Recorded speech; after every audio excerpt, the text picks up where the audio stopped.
ఈ సార్ వాళ్ళే rice sir sir మిమ్మల్ని తీయచ్చా వీడియో నాకు అది అక్కడ చెప్పండి. ఏమన్నా చెప్పు ఎక్కడి నుంచి?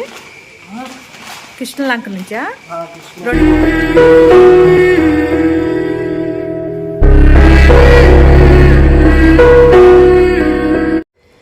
హాయ్ అండి, ఇప్పుడు కలుపుతున్నాండి నేను రైస్ వచ్చేసి. ఎందుకంటే నిన్న కూడా నాకు రైస్ దొరకటం చాలా లేట్ అయిపోయింది కదా, అందు గురించే ఇక అప్పుడు వరకే దొరికినాయి రైస్ వచ్చేసి. మళ్ళీ మార్నింగ్ సన్నీ వెళ్ళి రైస్ తీసుకొచ్చి అది రైస్ వండి చేసి ఇవాళ సన్నీని కూడా ఇంటి దగ్గరే ఉంచే కదా. అంటే ఈ వీడియో వచ్చేసి రేపు వదులుతాను అనుకో, ఇవాళ చేసిన వీడియో నేను చెప్తున్నానండి మీకు. సన్నీ ఏమో రైస్ తీసుకురా టైంకి వెళ్ళిండు, సన్నీ వండేసి వెళ్ళిపోయింది రైస్ వచ్చేసి. నేను షాప్కి వెళ్ళేసి వచ్చేసి ఇప్పుడు అన్నం కలుపుదాం అనుకున్నా. సన్నీ అంటే 2 చోట్ల దగ్గరికి వెళ్ళండి, మరి బెంచ్ సర్కిల్ దగ్గర అని ఇంకోటి అక్కడ చెప్పిండు. వాడు వచ్చిన తర్వాత తెలిసింది వాళ్ళు అక్కడ మరి ఎన్ని ఇస్తారేమో తెలియదండి రైస్ వచ్చేసి. అక్కడికి వెళ్ళండి సన్నీ వచ్చేసి. వాళ్ళు ఇస్తేనే రేపు నాకు, లేదంటే కష్టం. ఎందుకంటే ఇక్కడ కొట్ల దగ్గర కూడా అడిగా నేను, దొరకలేదు నాకు. వాళ్ళు మళ్ళీ రేపు రమ్మన్నారు, ఇలాగ ఎత్తుకోవటం అవుతుంది కదా, అందు గురించి వచ్చే నెలలో నుంచి కొంచెం జాగ్రత్త పడతాం అనుకుంటున్నా. మీరు నాకు రైస్ ఇవ్వాలి అని అనుకుంటే ప్రతి నెల వస్తూ ఉంటాయి కదండి రైస్, కనీసం ఒక 10 రూపాయలకైనా కేజీ లెక్క ఇస్తానంటే మీ ఏరియాలోని దగ్గర అయితే నాకు కాల్ చేయండి, నేను వచ్చి నేను తీసుకుంటానండి. ఎన్ని కేజీలు ఉన్నా తీసుకుంటాను నేను. ఆ చుట్టుపక్కల వాళ్ళతోనైనా కాస్త మీరు మాట్లాడి, నా వీడియోలు చూసిన వాళ్ళు మీ పక్కన వాళ్ళకి చెప్తూ ఉంటుంటే కాస్త నేను వస్తానండి. కంపల్సరీగా రైస్ తీసుకుంటే ఎన్ని కేజీలు ఉన్నా తీసుకుంటాను నేను. ఎందుకంటే నాకు నెలకు వచ్చేసి 700 కేజీలు కావాలి రైస్ వచ్చేసి. అందు గురించి నేను రైస్ సరిపోక నేను అడుగుతున్నానండి, దయచేసి అర్థం చేసుకోండి.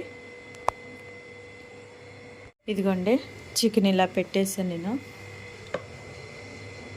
అదే పప్పు గుత్తనే మెదుపుతున్నా, ఇంకా బకెట్లోకి వేసేసుకోవాలి. ఇదంతా రెడీ చేసేసుకొని అన్నమ్మ వచ్చేసి ఆ గదిలో పడుకుందిరండి, కాస్త నీరసంగా ఉండి అన్నమ్మ.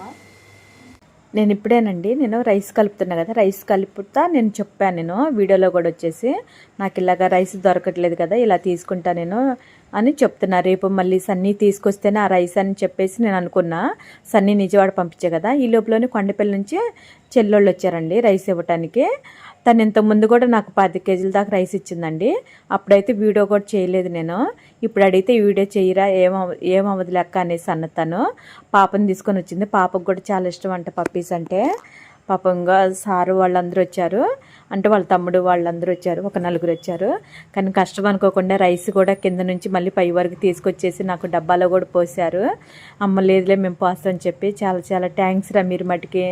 అంటే రైస్ తీసుకొని వచ్చి, అంటే వాళ్ళు ఏంటంటే అంతమంది రావాల్సిన పని లేదు, నన్ను చూసినట్టు ఉంటుంది, రైస్ ఇచ్చినట్టు ఉంటుంది అని చెప్పేసి తను ఎన్ని రోజుల నుంచి అనుకుంటుందంట. పాపం వాళ్ళ టైం చూసుకొని వచ్చింది. చాలా చాలా థ్యాంక్స్ రా నువ్వు వచ్చినందుకు. వీడియో చూసేయండి. ఈ సార్ వాళ్ళే రైస్ సార్ మిమ్మల్ని తీయచ్చా వీడియో నాకు అది అక్కడ చెప్పండి. అదే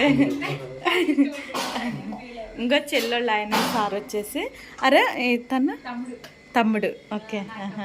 ఇంకో పాప హాయ్ చెప్పురా. అరే కొండపల్లి నుంచే కదా వచ్చింది. సార్ ఏం చేస్తారు? అవునా, ఓకే. పాపం